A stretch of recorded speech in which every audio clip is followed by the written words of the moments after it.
সম্পর্ক এত মধুময় হয়, গুরু শিষ্য সম্পর্ক এত মধুময় হয়, যে বোঝে সে কেবল গুরুময় হয়ে রয়, গুরুময় যে হয়ে রয়।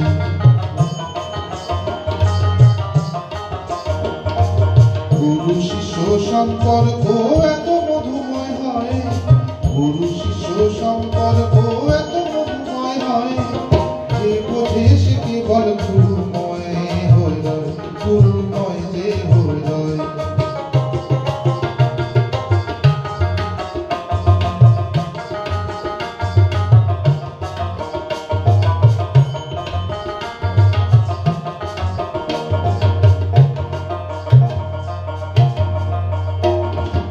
এ শিক্ষা যে গুরু গীতা,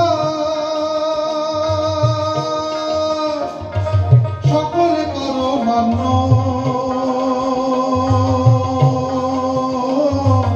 এ শিক্ষা যে গুরু গীতা, সকলে করো মান্য। না মানাটা হয় যে ভুল, লেখা তারি জন্য, শুধু লেখা তারি জন্য। গুরু শিষ্য সম্পর্ক এত মধুময় হয়, গুরু শিষ্য সম্পর্ক এত মধুময় হয়, যে বোঝে সে কেবল গুরুময় হয়ে রয়, গুরুময় যে হয়ে রয়।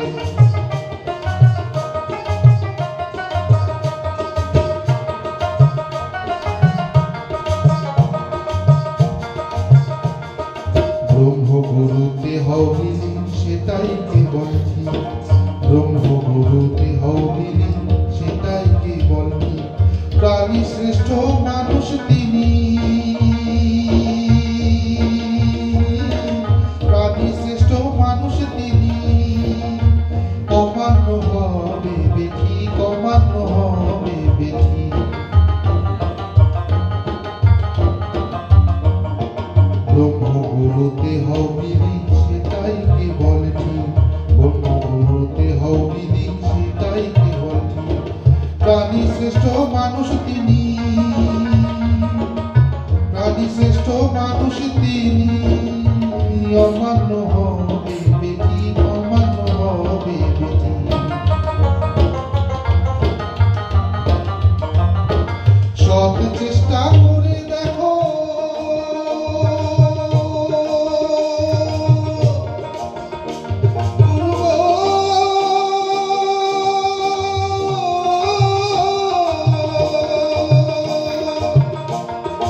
সৎ চেষ্টা করে দেখো, ফল যে তুমি পাবে। সৎ চেষ্টা করে দেখো, ফল যে তুমি পাবে। গুরু যে হয় কল্পতরু, গুরু যে হয় কল্পতরু, গুরু যে হয় কল্পতরু। তার চরণে পৌঁছে যাবে, চরণে পৌঁছে যাবে, চরণে পৌঁছে যাবে, চরণে পৌঁছে যাবে। গুরু শিষ্য সম্পর্ক এত মধুময় হয়, গুরু শিষ্য সম্পর্ক এত মধুময় হয়, যে বোঝে সে কেবল গুরুময় হয়ে রয়, গুরুময় যে হয়ে রয়। যে বোঝে সে কেবল গুরুময় হয়ে রয়, গুরুময় যে হয়ে রয়, গুরুময় যে হয়ে রয়, গুরুময় যে হয়ে রয়।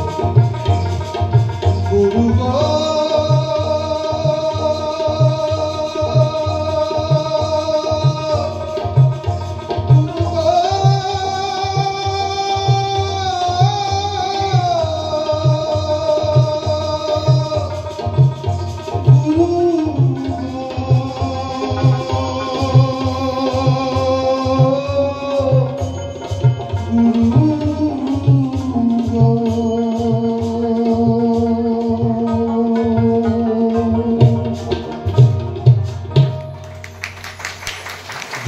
প্রত্যেকের মধ্যেই গুণে ভরা,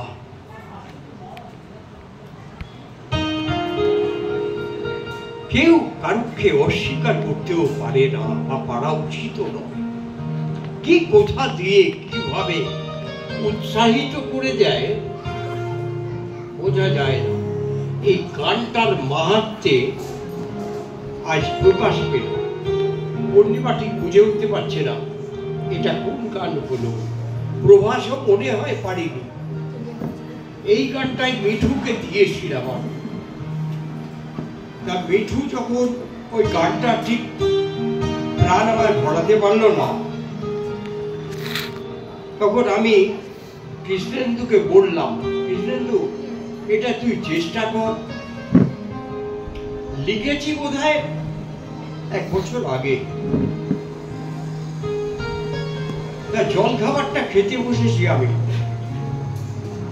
না বোধহয় এটা সন্ধ্যাবেলায় একটু টিফিন করি, যে ওই মুড়ি চুড়ি সব খাই।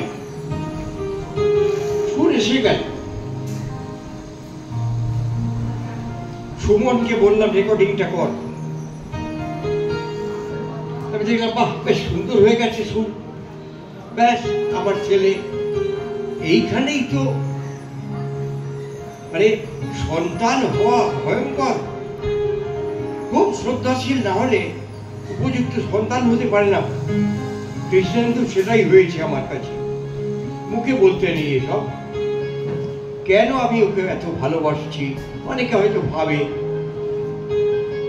কিন্তু ওকে ঠিক যেটা সুরটা করে দেওয়া হয়েছে, ও সেই সুরটাকেই, ওর যে একটা শিক্ষাগত যোগ্যতা আছে আর সঙ্গে অসিত আছে, আমার তো ওইটাই ভরসা যে তুই চলে যা, অসিতের কাছে ও তৈরি হয়ে যাবে। এরা দুজনে মিলে এই গানটাকে তৈরি করে ফেললো। দেখছো, কালকে সন্ধ্যাবেলায় এটা কমপ্লিট করেছি। আগের দিনের আরেকটা গান অসিত 2:30 পর্যন্ত কৃষ্ণেন্দুকে নিয়ে ওটা রিহার্সাল করে তৈরি করেছিল, আর এটা এইভাবে। তার মানে কি, ওই সব কিছুর মূলে গুরু কৃপা। আমি কেউ নই, আমার গুরু কৃপা আছে, এটা আমার বিরাট পুঁজি। গুরুকে স্মরণ করে যা লিখতে, মানে লেখানো শুরু করেছিলাম, আজকে লেখা শেষ হচ্ছে না। আবার সুরও তৈরি দিচ্ছেন মাঝে মধ্যে, যদিও হয় না। অসিতরা এরা সব একটু তৈরি করে দেয় আমাকে। মোটামুটি একটা টাচ দিতে হয়তো। যেমন এই যে কোচ, ফুটবল একটা বলছি, যে কোনো একটা খেলা নিয়ে বলছি, ফুটবলের কোচ যেটাকে শিখিয়ে যায়, প্লেয়ারটাকে সেইটা ডিটো করে নাকি? না, তাহলে তো খেলাই হবে না। ফ্রি কিক মারতে বলেছে একজনকে, কিন্তু দেখা গেল ওর ফ্রি কিকটা এখানে খুব সুন্দর হবে, লেফট সাইড, রাইট সাইড ইত্যাদি। এখানে একজন খুব বড় কোচও এসে গেছেন, ক্রিয়াবান, হ্যাঁ, কলকাতা ফার্স্ট ডিভিশন খেলেছেন ক্রিয়াবান আমার। তা ওর এটাকে বলে দিই, ও আমার যেহেতু সন্তান, তাই জন্যে তা কোচকে নিশ্চয়ই ফলো করবে, কিন্তু তার মধ্যে নিজের কিছু কর্তৃত্ব যদি তুমি না দেখাতে পারো, তাহলে তোমার ভালো ফুটবল হবে না, ক্রিকেটার তুমি ভালো হবে না। কাউকে তাই ও রেওয়াজ করে যার কাছে, যে মাস্টারের কাছে, সেই সব মাস্টারদের শিক্ষাটার সঙ্গে নিজের প্রতিভাটাকে পাঞ্চ করতে হয়। এটাই হচ্ছে বড় হওয়ার কষ্ট, বড় গুণ, নিজের প্রতিভাকে ফুটিয়ে তোলা। নাও পরবর্তী পর্ব।